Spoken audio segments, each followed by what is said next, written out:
Update lang sa ginagawa namin piping layout para sa electrical power supply ng 7 unit na compressor ng aircon. Medyo mabagal ang galawan kasi ito clinic, so may time na yung loob niyan may mga laboratory.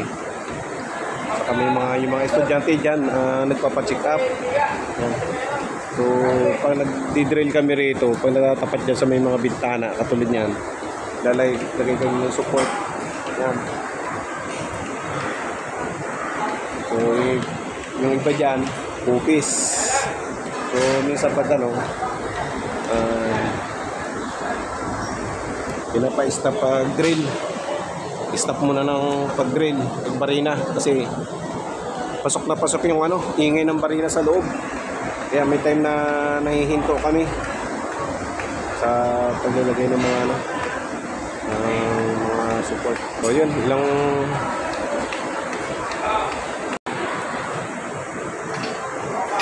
kaya may naibaba na kami dyan sa dulo niyan.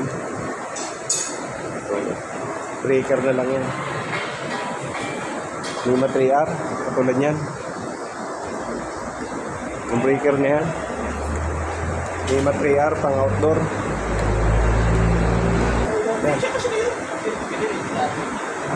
Dulo ng full box. So yun, bababa na yan dyan. Dyan bababa yung pipe. Punta rito. Yan, yung full box na yan. Papasok dyan yung kubo, tapos tatagos doon sa wall. Yung binotas na yun, tatagos doon yung dudugtungan na lang yung maliit, maikli na pipe. Tapos diretso na yun dito sa electrical room. Yun yung namin, electrical room dito.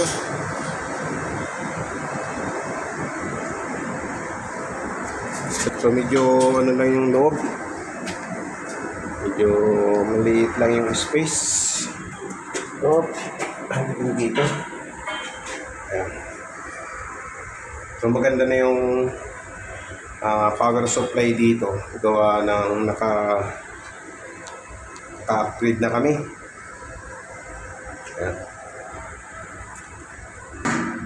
So yung mga breaker, panel board, electrical panel board, DP1, distribution panel 1. Ito yung mga niya. Yung dalawang panel na yan, dito yung kumuha. So may PP siya, power panel. Yun, ganun din, A1, 1A, 1B. So ito yung pinaka main sa electrical room. Pagdating doon sa loob ng mayroon pa din mga breaker doon. Naka-breaker pa rin siya bawat kwarto, bawat opisina, clinic, laboratory.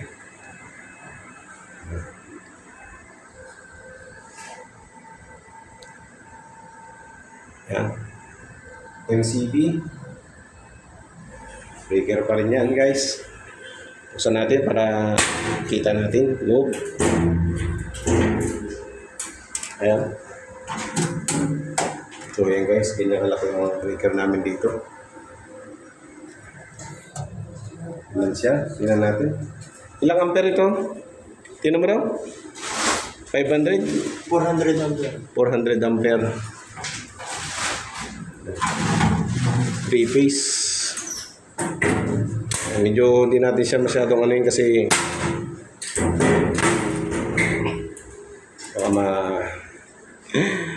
shutdown natin yan. Medyo ito, sensitive. Lalo pag napindot natin yung yun.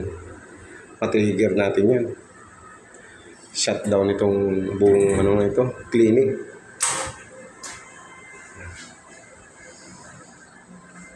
So, ito guys yung yan yung abang namin para sa mga aircon na nililiaut namin sa labas, yung na power supply. Ito yung mga breaker niya. So meron siyang main. Ayan. 3-phase. So maganda yung pagkaka nito, gawa nito kasi naka-color coding. So, may mga ano yan, kung bakit naka-color coding yan.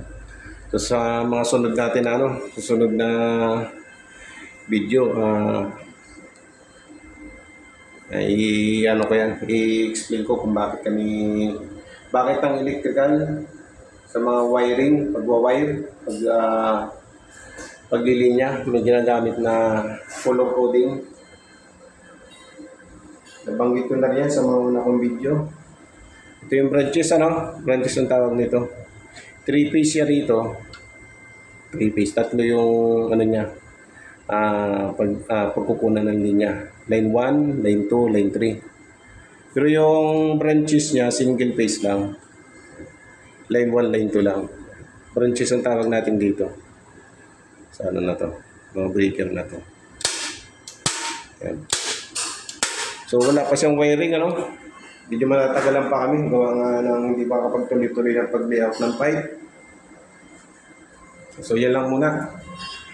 Update lang muna sa ginagawa namin paglilinya sa 7 unit ng aircon.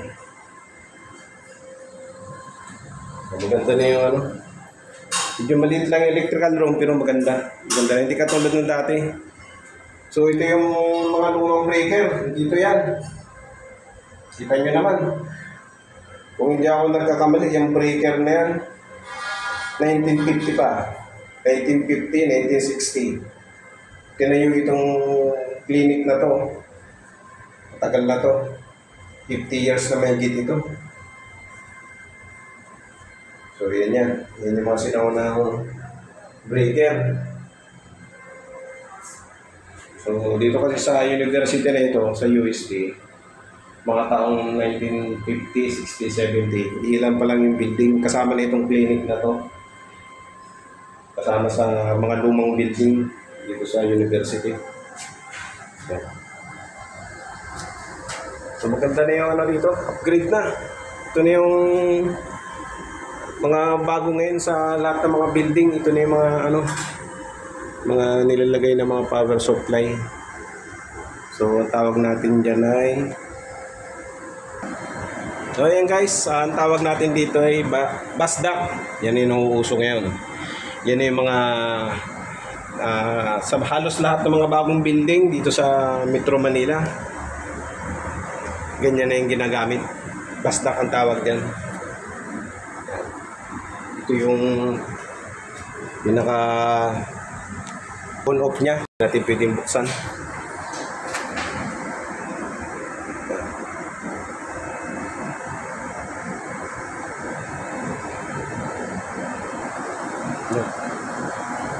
Tuloy-tuloy lang sa pag-layout.